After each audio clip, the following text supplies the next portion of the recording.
गंगा के episode number 14 में मैं सर्वक भूषण आपका स्वागत करता हूं। एक दिन हम लोग चर्चा कर रहे थे एपिसोड नंबर 13 में कि समास में किसका पूर्व निपात होगा और किसका पर निपात होगा।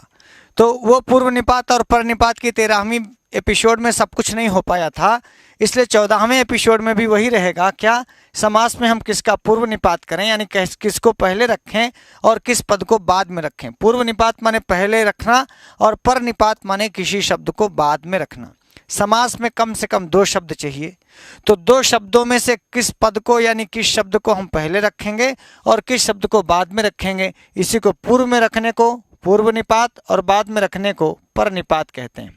ठीक है, तो आप तैयार हो तो हम लोग पढ़ते हैं 14वें एपिसोड में। पहला है वार्तिक है ये कि ऋतु नक्षत्राणाम समानाक्षराणाम आनुपूर्वेण। ये वार्तिक कहता है यदि ऋतुओं का नाम हो या नक्षत्रों का नाम हो और समान अक्षर हो, जैसे अभी हम लोग पढ़ रहे थे कि भाई अल्पाचतरम, अल्पाचतरम में ये था कि अल्प अच हो, शिव केशव उदाहरण था कि अल्प अच हो, कम अक्षर जिसमें हो, कम स्वर जिसमें हो उसको पहले रखें। तो ये समस्या आ गई कि भैया मान लो बराबर बराबर अच वाला आ गया, तब मान लो 3-3 अच वाला दोनों है, तब क्या करेंगे। तो कहा कि भैया ऋतु का नाम हो या नक्षत्रों का नाम हो और समान अक्षराणाम और समान अक्षर हो तो आनुपूर्वेण, आनुपूर्वेण माने जो पहले आए उसको पहले रखो, है ना। तो अर्थात जिन शब्दों में अचों की संख्या समान हो, भाई अचों की संख्या कम हो तो आप पहले रख देंगे। स्वर कम है शिव केशवों में, शिव में 2 अक्ष हैं, केशव में 3 अक्ष हैं, तो शिव को आपने पहले रख दिया, केशव को बाद में रख दिया, तो अल्पाचतरम समझ में आ गया। पर ऐसी संख्या ऐसा भी हो सकता है ना कि 2-2 अच वाले दोनों हों या 3-3 अच वाले दोनों हों, तब क्या करोगे। समान अच हो जाए तब, बोले अचों की संख्या समान हो तो ऐसे ऋतुवाचक यदि है तो जो ऋतु पहले आए उसको पहले रखो, और नक्षत्रवाचक में देखिए जो नक्षत्र पहले आए उसको पहले रखो। और ये काम द्वंद्व समास में ही होगा। द्वंद्व समास में उनके अनुपूर्वी क्रम के अनुसार ही पूर्व निपात होता है। अब देखिए यहाँ कहा वसंतश्च हेमंतश्च शिशिरश्च। वसंत में भी 3 अच हैं, हेमंत में भी 3 अच हैं, शिशिर में भी 3 अच हैं। अब ये समस्या आ गई कि भैया बसंत पहले लिखा है कि हेमंत पहले रखा है कि शिशिर पहले रखें। तब इन्होंने कहा ये वाला वार्तिक काम आएगा। ऋतु के नाम है ना ये, बसंत हेमंत शिशिर सब ऋतुएं हैं, तो ऋतु और नक्षत्रों में जो ऋतु पहले आती हो इस ऋतु को पहले रखो। तो आप जानते होंगे हेमंत पहले है, हेमंत के बाद शिशिर फिर बसंत। तो यहाँ देखिए हेमंत जो बीच में है इसको पहले रख दिया गया और शिशिर सबसे लास्ट में है उसको बीच में, बसंत जो पहले था उसको सबसे लास्ट में किया गया। क्यों? क्योंकि ऋतु का अनुपूर्वी क्रम यही है, जो ऋतु पहले आए उस ऋतु को पहले रखिए, उसके बाद जो आए फिर उसको रखिए, फिर उसके बाद जो ऋतु आए उसको रखिए। क्यों? क्योंकि वसंत में, हेमंत में, शिशिर में समान अच था, तो हेमंत शिशिर वसंताः, हे वसंतश्च हेमंतश्च शिशिरश्च हेमंत शिशिर वसंताः। अब देखिए रोहिणी च कृतिका च, रोहिणी भी नक्षत्र है, 1 2 3 अच्छे हैं इसमें। रोहिणी में रो है, ओ है, ही में ई है, अरुणी में भी बड़ी ई है, तो 3 अच वाली रोहिणी है, 3 अच वाली कृतिका है। अब समान अच्छे हैं इसमें, समान स्वर हैं, तो अब इसमें किसको पहले करें, रोहिणी को कि कृतिका को। तो आप देखें कृतिका पहले आता है। क्या क्या है नक्षत्रों का नाम बोलिए। हाँ, तो कृतिका पहले आएगा, रोहिणी बाद में आएगा। यहाँ अनुपूर्वी क्रम से रोहिणी से पहले कृतिका नक्षत्र है और रोहिणी से पहले कृतिका नक्षत्र होता है, अतः कृतिका का पूर्व निपात होगा। यही आपको समझना है। अश्विनी भरणी कृतिका रोहिणी। हाँ, तो अश्विनी पहले है, फिर भरणी है, फिर कृतिका है, फिर रोहिणी है, फिर मृगशिरा है, आर्द्रा है। तो इस क्रम से आप ये देखेंगे कि पहले रोहिणी और कृतिका में पहले कौन है, कृतिका पहले आता है। तो इसीलिए यहाँ भले ही रोहिणी चा कृतिका चा में आप रोहिणी का पहले से अलौकिक विग्रह में पहले है, लेकिन जब समास होगा तो कृतिका को पहले करेंगे, रोहिणी को बाद में करेंगे, क्योंकि रोहिणी से पहले कृतिका आता है। हाँ भाई, रोहिणी में भी 3 अच्छे ना, कृतिका में भी 3 अच्छे हैं। नियम इसके पहले आप 13वें एपिसोड में ये पढ़े थे कि जिसमें कम अच्छों उसको पहले रखें, लेकिन जिसमें समान अच्छों उनको क्या करें। तो ऋतुओं और नक्षत्रों में कहा कि भाई जो ऋतु पहले आए उस ऋतु को पहले रखें। और जो नक्षत्र में पहले नक्षत्र आए, आप गिनेंगे तो आपने गिना तो आप देखें कि रोहिणी पहले आता है, कृतिका बाद, वो कृतिका पहले आता है, इसीलिए हाँ रोहिणी बाद में आता है। तो हम लोगों ने कृतिका को पहले रख दिया, पूर्व निपात कर दिया, रोहिणी का पर निपात हो गया ना। अब देखिए यहाँ अनुपूर्वी क्रम से रोहिणी से पहले कृतिका नक्षत्र होता है, अतः कृतिका का पूर्व निपात हुआ। कृतिका का यहाँ तक कोई दिक्कत। अब देखिए लघ्वक्षरंच पूर्वम, लघ्वक्षरंच पूर्वम, इस वार्तिक से आप कह रहे थे ना, इस वार्तिक से द्वंद्व समास में जो लघु माने ह्रस्व अच स्वर वाले शब्दों का पूर्व निपात होता है। अब ये बड़ी देखना, कुश काशश्च, कुश काशश्च, कुश में का में छोटा ऊ है और शा में छोटा आ है, लेकिन काश के का में बड़ा आ है और शा में छोटा आ है। तो लघु अच किसमें है, माने ह्रस्व अच किसमें है, कुश में क्या है, ह्रस्व अच पहले है, तो ह्रस्व अच वालों को पहले रखेंगे, ये ध्यान रखना। लघ्वक्षरंच पूर्वम, लघु अक्षर माने ह्रस्व अक्षर, ह्रस्व अक्षर वाले को पहले। देखिए कुश में भी 2 अच हैं, काश में भी 2 अच हैं। हाँ, अब जब 2-2 अच वाले दोनों हो गए तो बोले भैया किसको देखें। आप देखिए क्या होता है नौकरी चाकरी में, मान लो समान नंबर दोनों लोगों का हो जाए तो उसमें कैसे देखते हैं, उसमें देखते हैं कि भैया ज़्यादा आयु किसकी है, देखते हैं ना। मान लो 22 साल का एक लड़का नौकरी में आ रहा हो और एक 30 साल का हो, और 22 साल और 30 साल वाले का नंबर समान हो, तो 30 साल वाले को नौकरी मिल जाएगी, 22 साल वाले को हटा देंगे। वो ये माना जाता है कि भैया 30 साल वाले को ज़्यादा ज़रूरी है, 22 साल वाला तो 23वें में पढ़ सकता है। समान यदि नंबर आ जाएँ, ऐसे में एजेड वाले को प्राथमिकता देते हैं। लेकिन यहाँ ध्यान रखना, यदि समान अच हैं, कुश में भी 2 अच्छे माने स्वर हैं और काश में भी 2 अच्छे हैं, तो जिसमें छोटा होगा, छोटे अच माने हाँ उसको पहले रखेंगे। और वैसे भी होता है, जैसे आप मान लो गाड़ी में जा रहे हैं, ट्रेन में चढ़ना है, तो पहले बड़के चढ़ते हैं, आप चढ़ोगे जवान हो कि पहले बच्चों को चढ़ाओगे। हाँ, बच्चों को क्यों चढ़ाओगे, चूँकि बच्चे छोटे हैं। लघ्वक्षरंच पूर्वम, आप नाव में चढ़ रहे हैं तो नाव में पहले तुम चढ़ के घर से बैठ जाइए कि पहले लड़कन का पकड़ पकड़ चढ़ी हो। हाँ हाँ, तो आप यही समझिए, वो एकदम सिस्टम वही है, लघ्वक्षरंच पूर्वम। आपके यहाँ खाना बना, सेवई पूड़ी सब बन रही है और आपको परोसा जाने लगा, तो पहले किसको खिलाते हैं, कहते हैं भैया लड़का खवावा, लड़का खवावा, भूखे हुए बेचारे 2 बज गए, लड़कन का खवावा ना। ये अलग बात है कि लड़कों की पंगत में झाजी बैठ जाते हैं, ये अलग बात है। लेकिन लघ्वक्षरंच पूर्व में यही कहता है कि भैया छोटे अच वालों को पहले, तो ये यही हमारा सिस्टम ही रहा है, हैं। तो लघ्वक्षरंच पूर्वम केवल व्याकरण शास्त्र में नहीं, समाज शास्त्र में भी यही है। समाज में भी यही देखा जाता है कि छोटे बच्चों को पहले नाव चढ़ना, छोटे बच्चों को पहले ट्रेन में चढ़ाना, छोटे बच्चों को पहले भीड़ भाड़ हो तो छोटे बच्चों को पहले सीट दो, हैं। तो हाँ, लाइन खड़ी होती है प्रार्थना उर्थना करने वाली स्कूल में, तो छोटे बच्चों को आगे, बड़े बच्चों को पीछे। वो अलग बात है कि फिर झाजी इतने छोटे हैं कि छोटे बच्चों की तरह आगे खड़े हो जाते हैं, पर नियम यही है लघ्वक्षरंच पूर्वम। तो कुश काश में हमने देखा कि कुश के का में जो छोटा ऊ है और शा में छोटा आ है, जबकि काश के का में बड़ा आ है, शा में छोटा आ है। तो कुश काश की दृष्टि से ये कुश जो है लघ्वक्षर है, इसलिए कुश काशौ ऐसा बनेगा। काश कुशौ नहीं कहेंगे, कुशश्च काशश्च काश को पहले नहीं करेंगे। क्यों? क्योंकि काश से छोटे अच कुश में है, और इसे सरश्च चापश्च, तो शर के शा में और रा में दोनों में छोटा आ है, और चाप के चा में बड़ा आ है और पा में छोटा आ है। तो जिसमें छोटे छोटे वाले अच होंगे वो छोटे अच वाला शब्द पहले रखेंगे और बड़ा अच वाला बाद में रखेंगे, ठीक है।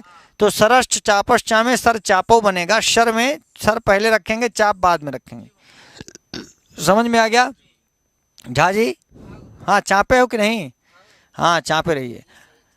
अभ्यर्हितंच पूर्वम निपतति इति वक्तव्यम। अभ्यर्हितंच पूर्वम, इसको ध्यान में रखना। अभ्यर्हितंच पूर्वम क्या कहा भैया? इस वार्तिक से जो द्वंद्व समास में क्या होगा, अधिक पूज्य जो होगा, अधिक अलग कर दिए, पूज्य अलग कर दीजिए। इस वार्तिक से द्वंद्व समास में जो अधिक पूज्य होगा उसका पूर्व निपात होता है ना। अधिक पूज्य माने ज़्यादा आदरणीय, ज़्यादा सम्माननीय है। तो यही अभ्यर्हित माने पूजित, अभ्यर्हितंच माने पूर्व पूजित, आदरणीय, सम्माननीय, रिस्पेक्टेबल पर्सन को पहले करना है। तो ये कोई वार्तिक है इसलिए नहीं, ये हमारा समाज जब से आप पैदा हुए होंगे तब से यही सिखाया गया होगा, अभ्यर्हितं च पूर्वम।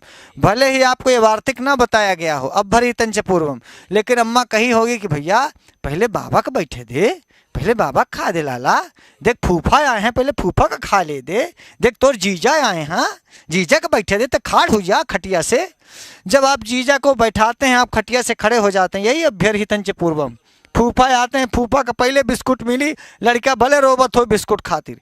आप देखो गाय का खोवा बनता है और खोवा चीनी सनाता है, तब से लड़का ठाड़ होकर लार चुआ थी, लड़का चाहता है कि हम खोवा चीनी खाई, लेकिन पहले फूफा का मिली, पहले जीजा की मिली, पहले आदर नहीं को मिलेगा, सम्मान नहीं को मिलेगा, भले साल लार चुआ में रोबे बोलो जा जी।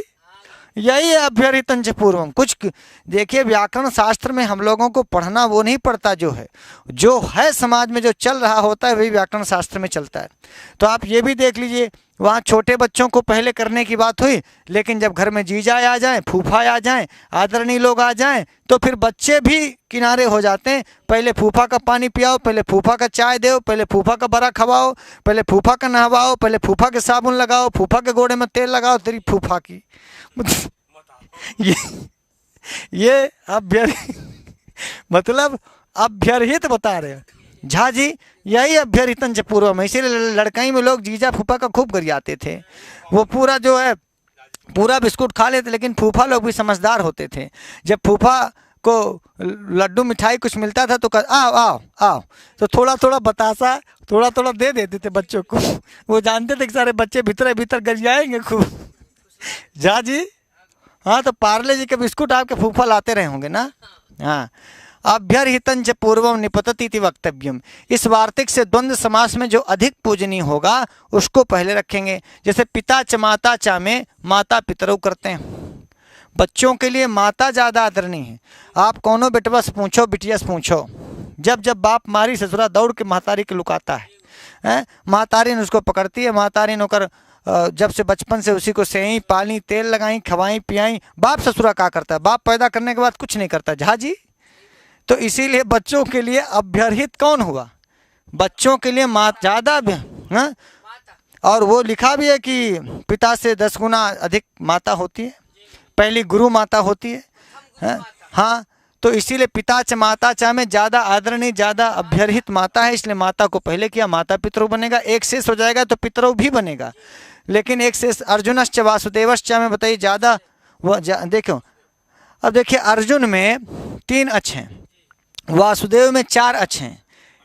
हाँ, अल्पाच त्रम लगाते तो अर्जुन पहले लिखते, और लेकिन वासुदेव अभ्यर्हित हैं, आदरणीय हैं, इसलिए यहाँ पर वासुदेवार्जुनो बना। ये सब चीज़ें ध्यान रखनी है भाई। अर्जुनश्च वासुदेवश्च में यदि आप अल्पाच त्रम लगाते तो अर्जुन में 3 अक्ष हैं, वासुदेव में 4 अक्ष हैं, तो अर्जुन वासुदेवो बनता ना, अल्पाच त्रम लगाते तो। लेकिन अल्पाच त्रम अभ्यर्हितं च पूर्वम से पीछे हो गया, हाँ, बाधित हो गया। ये ज़्यादा भाई, जब पूजनीय व्यक्ति वासुदेव माने कृष्ण भगवान ज़्यादा श्रेष्ठ हैं कि अर्जुन? तो वासुदेव श्रेष्ठ हैं, इसीलिए देखिए वासुदेव को पूर्वम निपतति लिखा ना, पूर्वम निपतति इति वक्तव्यम, अभ्यर्हितं च पूर्वम निपतति इति वक्तव्यम। अभ्यर्हित माने आदरणीय व्यक्ति को पहले रखना चाहिए, ऐसा बोलिए ना। तो सूत्र अल्पाच त्रम कहा था पाणिनि ने, उसी पर आदरणीय कात्यायन ने कहा कि नहीं, यदि कोई आदरणीय व्यक्ति आ जाए, अभ्यर्हित पूजित आदरणीय व्यक्ति आए तो उसको पहले रखो, भले ही वो उसमें अक्ष अधिक हो तो भी ना। तो अभ्यर्हितं च पूर्वं से माता को पहले रखा गया, माता पितरों में, और अर्जुनश्च वासुदेवश्च में वासुदेव को पहले रखा गया, क्योंकि अर्जुन से ज़्यादा आदरणीय हैं, ज़्यादा पूजनीय हैं वासुदेव हैं। ठीक है, अब देखिए ये आप कल पूछ रहे थे, भ्रातुश्च ज्यायसा पूर्व निपातो वक्तव्य। इस वार्तिक से द्वंद्व समास में जो बड़ा भाई होगा वो बड़े भाई के नाम का पूर्व निपात होता है। अब देखिए बड़ी खास बात है, ये कोई सूत्र वार्तिक हो तभी आप जानोगे ऐसा नहीं था। ये वार्तिक नहीं भी पढ़ते तो भी आप बचपन से ही पढ़ते आ रहे हैं। अरे पहले भैया का, हाँ, माने कक्षा 1 में भैया पास हुआ तो उनके फुटहा झोरा छोटके भाई को मिलता है, ओहन के फटही किताब छोटके भाई को मिला ना।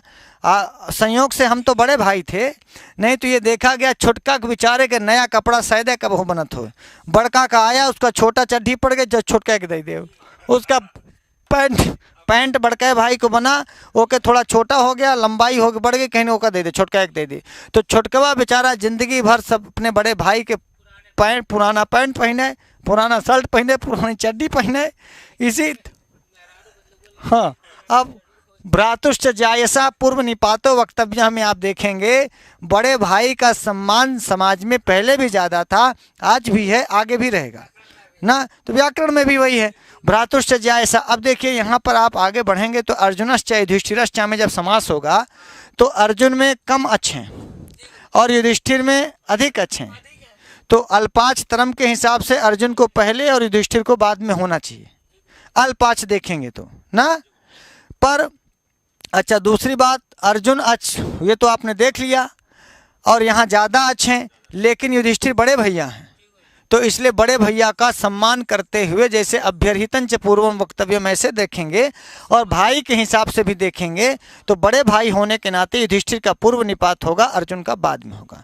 युधिष्ठिर और अर्जुन का, अब देखिए भीम और अर्जुन का होगा तो देखिए भीम में, हाँ, भीम का पूर्व प्रयोग होगा, इसलिए नहीं कि भीम में अल्पाच है, बल्कि वो बड़े हैं, तो भ्रातुश्च जायसा पूर्व निपातो वक्तव्य। राम लक्ष्मण का समास होगा तो लक्ष्मण रामो नहीं होगा, राम बड़े हैं तो राम लक्ष्मणों बनेगा, राम भरतौ बनेगा, रामश्च भरतश्च राम भरतौ ना।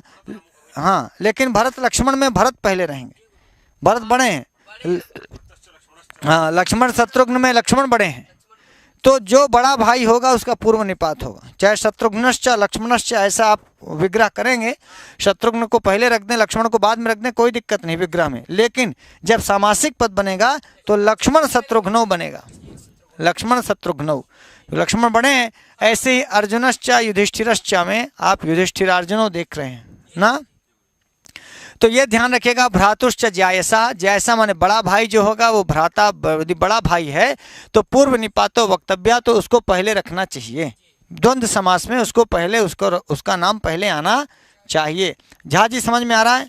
आपसे बड़े भाई हैं, हाँ, तो बड़े भाई पहले रहेंगे, ठीक है। वैसे भी बड़ा भैया पहले रहता है सब चीज़ों में, शादी पहले होती है बड़े भाई की, गौना पहले होता है बड़े भाई का, है पहले आए होते हैं धरती में आपसे पहले, हाँ, तो ईश्वर के यहाँ से ही बड़े हैं, आपसे लंबाई में बड़े हैं, आपसे ताकत में बड़े हैं, वो अलग बात है खाने में हो सकता है आपसे छोटे हों।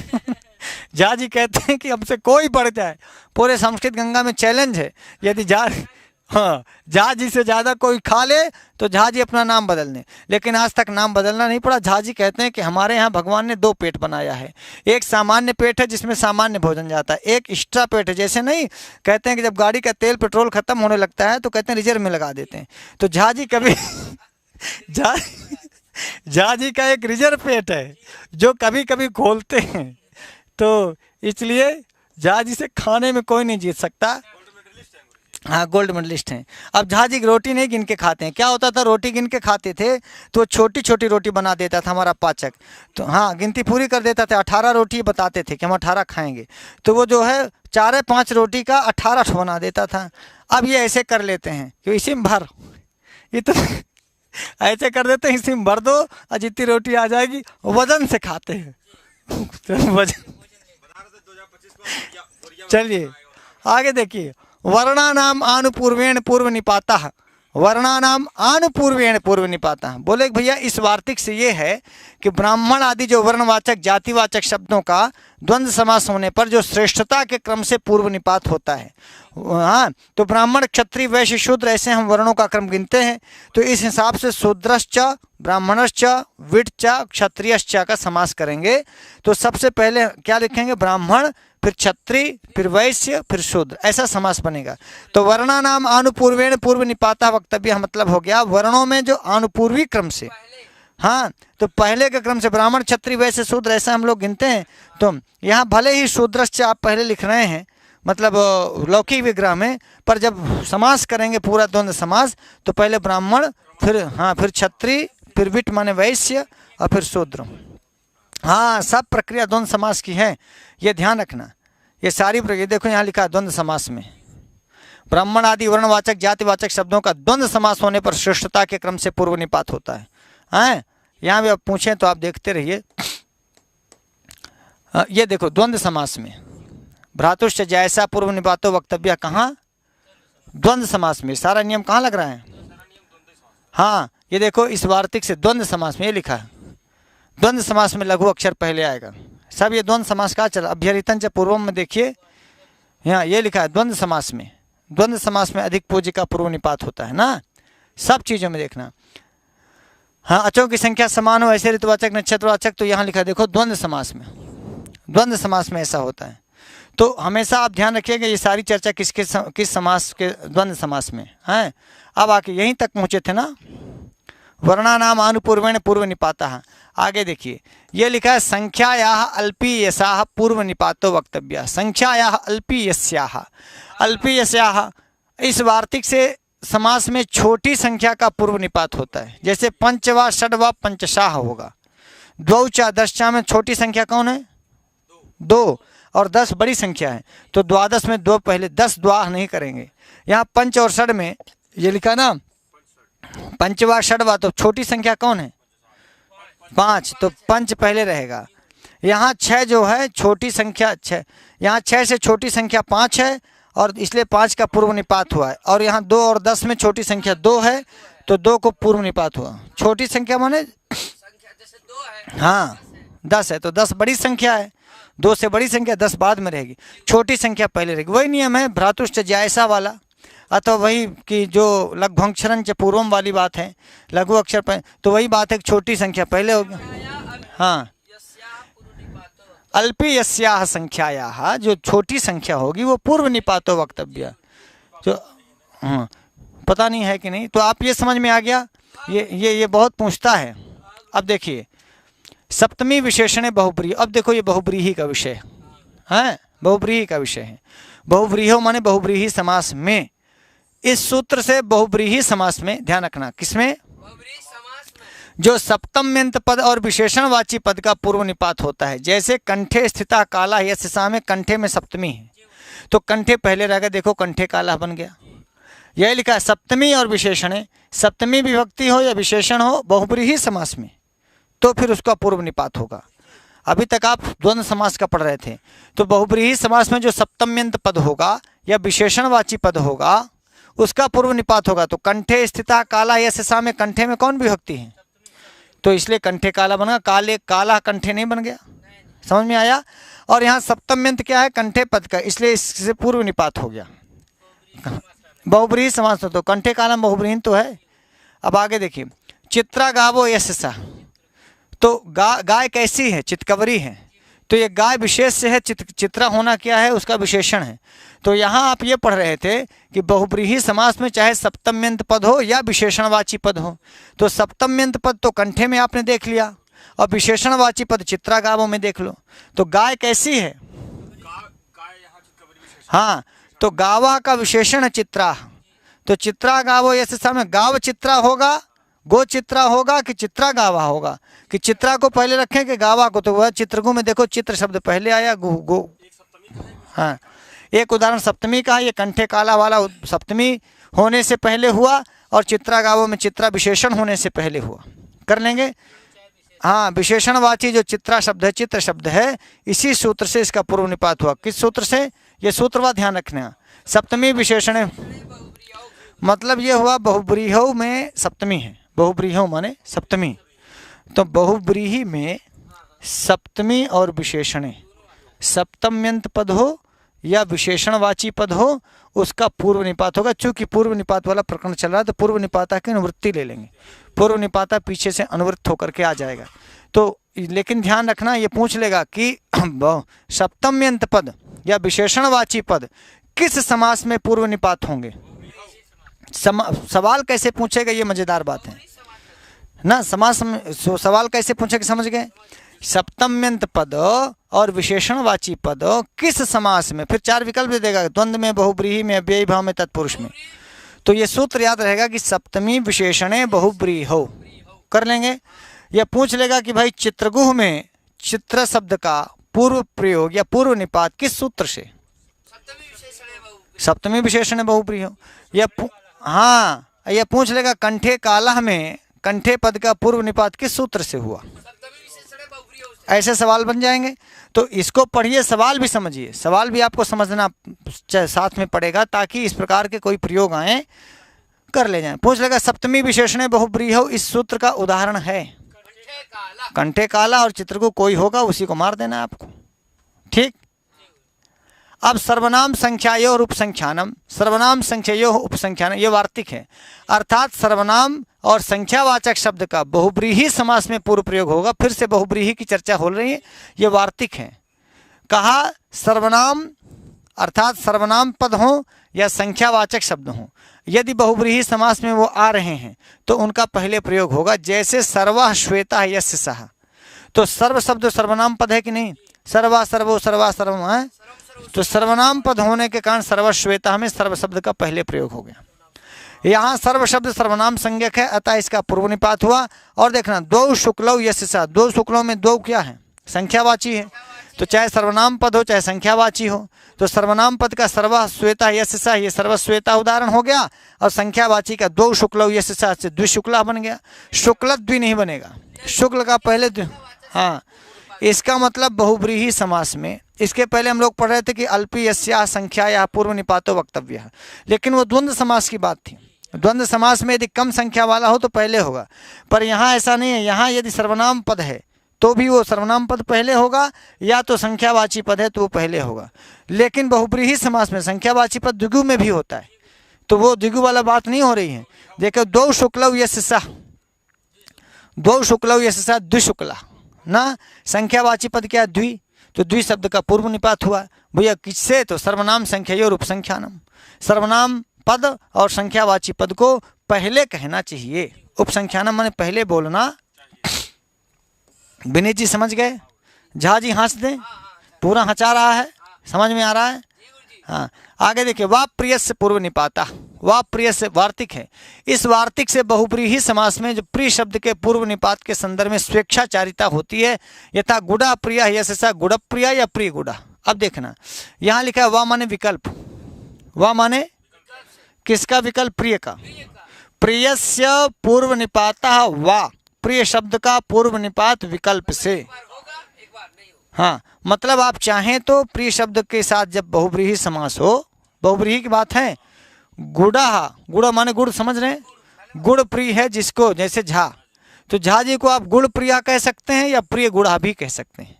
यानी प्रिय शब्द का पूर्व निपात करेंगे तो प्रिय गुड़ा करेंगे, और नहीं करेंगे तो गुड़ का पूर्व निपात करके गुड़ प्रिया करेंगे। तो गुड़ प्रिया अथवा प्रिय गुड़ा। हाँ हाँ, प्रिय शब्द का छूट ये दिया है कि चाहें तो प्रिय शब्द का, देखिए क्या है ना, प्रिय शब्द भी विशेषणत्वेन है, तो इस हिसाब से इसको पहले ही होना चाहिए था। लेकिन तो फिर भी उन्होंने कहा प्रिय शब्द आए तो उसको आप आगे पीछे कम, हाँ मतलब इसमें वाह कह दिया, हाँ विकल्प से। और ये भी निष्ठा सूत्र है। निष्ठा सूत्र से बहुब्रीहि समास में निष्ठा प्रत्यांत पद का पूर्व निपात होता है। निष्ठा प्रत्यय कौन है? कृत, हाँ क्ताक्तवतु। तो कृत कटा में कृत शब्द निष्ठा प्रत्यय से बना है, इसलिए कृत का पहले प्रयोग। कृत कृत्या में देखो कृत शब्द निष्ठा प्रत्यय से बना है। यहाँ प्रकृत सूत्र द्वारा कृत इस निष्ठा प्रत्यांत पद का पूर्व निपात हुआ है ना, तो कृ धातु से क्ता लगाएंगे तो कृता बनेगा। हाँ, तो कृता कटा, कृत कटा बन गया, कृत कृत्या बन गया। तो ये कृत शब्द भी निष्ठा प्रत्यय का है, ये कृत भी निष्ठा प्रत्यय का है, तो निष्ठा सूत्र का है। लेकिन ध्यान रखना, निष्ठा सूत्र से किस समास में पूर्व प्रयोग होगा? बहुब्रीहि में। निष्ठा प्रत्यांत, ये सवाल एक बार पूछा था हायर में, निष्ठा प्रत्यांत पदों का किस समास में पूर्व निपात होगा? तो बहुब्रीहि में। समझ में आया? तो यही आपको ध्यान रखना है, बहुब्रीहि समास की बात हो रही है।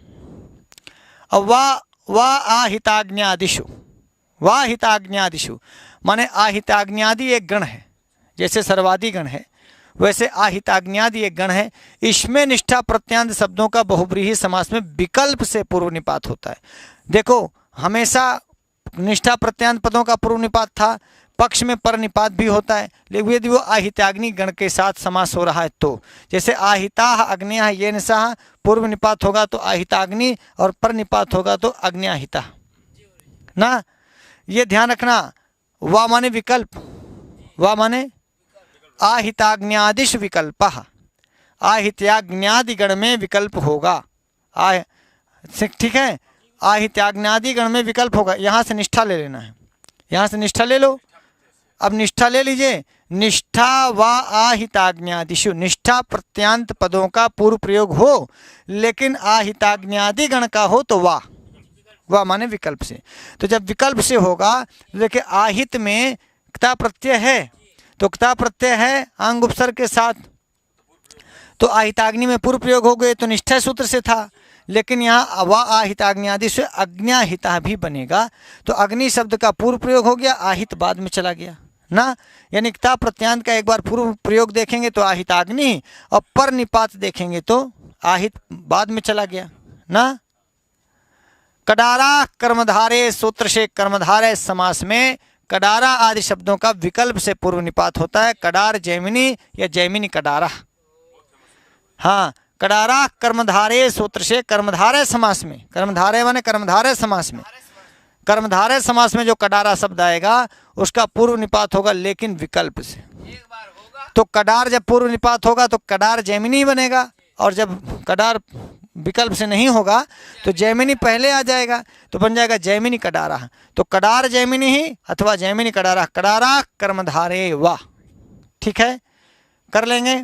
लेकिन ये कडारा कर्मधारे लिखा है कर्मधारय बस में, हाँ कर्मधारय बस में, जैसे निष्ठा केवल बहुब्रीही मात्र में। हाँ कर्मधारय। और तो मित्रों आज के लिए इतना ही।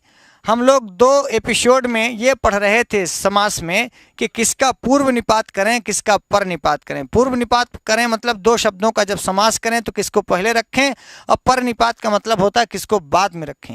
तो बहुत सारे वार्तिक और सूत्रों के माध्यम से हम लोगों ने पढ़ा कि इन शब्दों को इन सूत्रों के द्वारा हम पहले रख सकते हैं, और बहुत सारे विकल्प भी हम लोगों ने पढ़े, बहुत सारा नित्य नियम पढ़ा, खासकर द्वंद्व समास के संदर्भ में बहुत सारे सूत्र हम लोगों ने पढ़े, और इससे ज़्यादा हम लोग बहुब्रीही में भी पढ़ा। जहाँ जहाँ भी पूर्व निपात करने के नियम थे या पर निपात करने के नियम थे उन सबको शायद आप इस 2 एपिसोड में पढ़ चुके होंगे।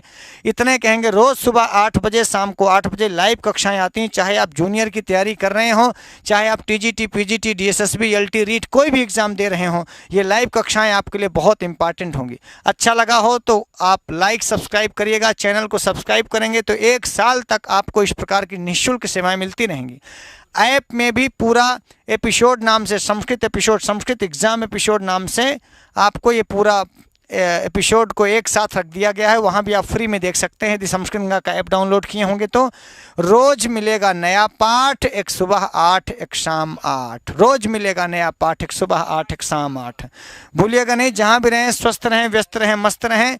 आज के लिए इतना ही। ध्यान रखिएगा, संस्कृत गंगा स्कूल चैनल खुला है आपके बच्चों के लिए, तो संस्कृत गंगा स्कूल में जाकर के कक्षा 6 से 12 तक की संस्कृत आप पढ़ सकते हैं निःशुल्क, वो चाहे आप यूपी बोर्ड के हों और चाहे सीबीएसई बोर्ड के हों। आज के लिए इतना ही, हम फिर मिलेंगे नमः संस्कृताय के बाद। नमः संस्कृताय।